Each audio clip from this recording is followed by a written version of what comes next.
The Jehovah's Witnesses are a far more subtle cult in many ways than Mormonism, but their ideas will be recognizable to you if you've come this far in the series.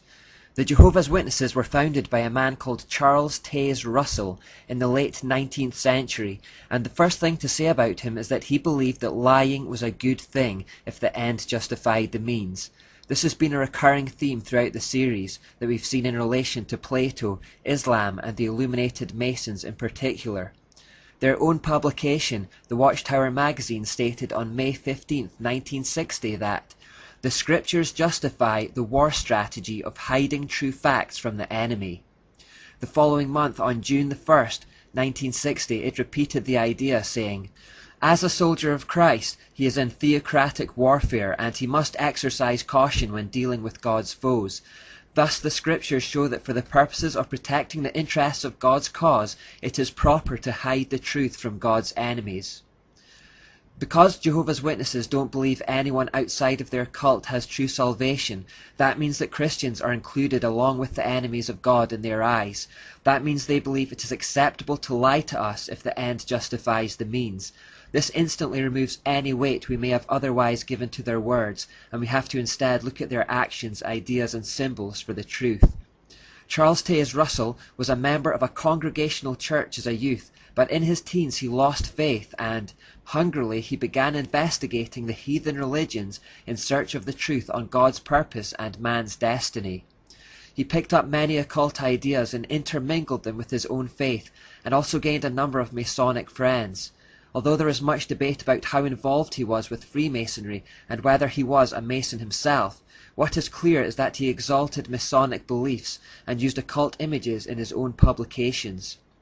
In a discourse he gave in 1913 called The Temple of God, he said, I am very glad to have this particular opportunity of saying a word about some of the things in which we agree with our Masonic friends, because we are speaking in a building dedicated to Masonry, and we are also Masons. I am a Freemason. I am a free and accepted Mason, if I may carry the matter to its full length, because that is what our Masonic brethren like to tell us, that they are free and accepted Masons. That is their style of putting it. I trust we all are, but not just after the style of our Masonic brethren. We have no quarrel with them. I'm not going to say a word against Freemasons. In fact, some of my very dear friends are Masons, and I can appreciate that there are certain very precious truths that are held in part by our Masonic friends. I have talked to them at times, and they have said, how do you know about all of these things? We thought nobody knew anything about these things except those who had access to the very highest logic. Russell went on to use a Masonic name for God, saying, I had been in conference with the great master workman, the Lord himself, and I have secret information. And so, if we talk to our Masonic friends about the temple and its meaning, and about being good Masons, and about the Great Pyramid, which is the very emblem they use, and what the Great Pyramid signifies, our Masonic friends are astonished. We are going to discuss free and accepted Masonry, the Bible Masonry, my dear friends.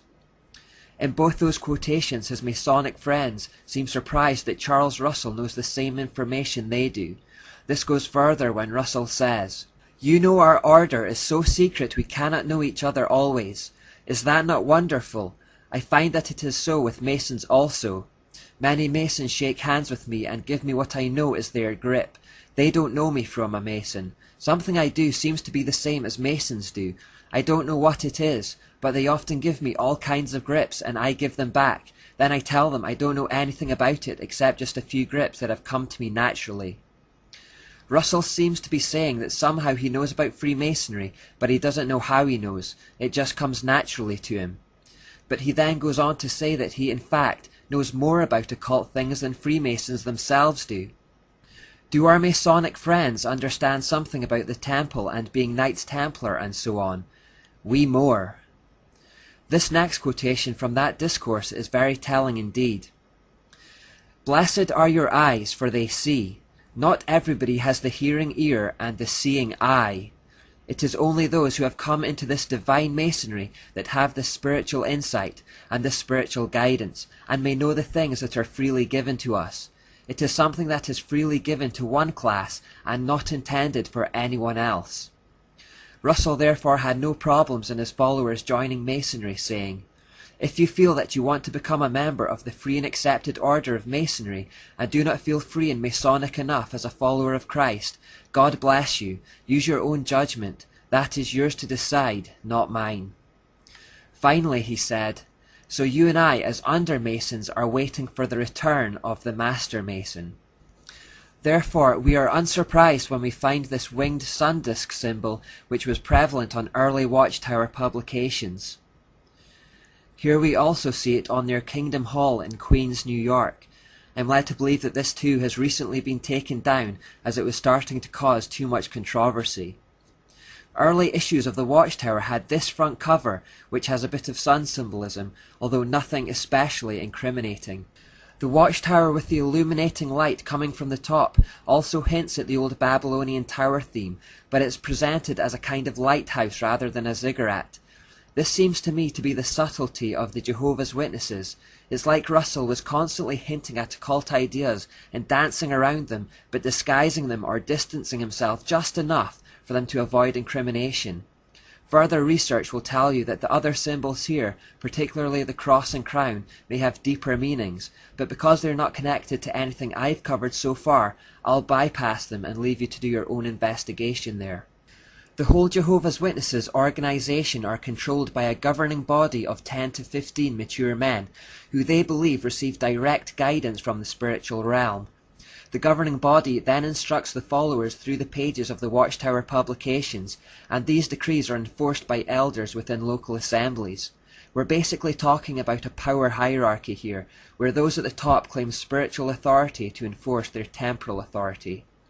Jehovah's Witnesses are taught that Scripture alone is insufficient to understand the things of God, and that they need the teachings of the governing body as passed down through the Watchtower to properly understand the Bible. They say, Jehovah God has also provided his visible organization, his faithful and discreet slave, made up of spirit-anointed ones. Unless we are in touch with this channel of communication that God is using, we will not progress along the road to life, no matter how much Bible reading we do. They teach that people are not to think for themselves, but are to rely upon this hierarchy for true knowledge, saying, but a spirit of independent thinking does not prevail in God's organization, and we have sound reasons for confidence in the men taking the lead among us. There are similarities here to the Catholic Church and all the pagan hierarchies, in that they try to keep control by teaching their followers to develop a dependency on the hierarchy for truth, and not to think for themselves. Also, like Catholicism, they strengthen that control by saying that if anyone goes against their teaching, they will be removed from the fellowship and therefore will lose their salvation. The use of guilt and fear to control the followers is enough to keep them towing the party line. Anyone who has tried to leave will know how controlling an organization it really is.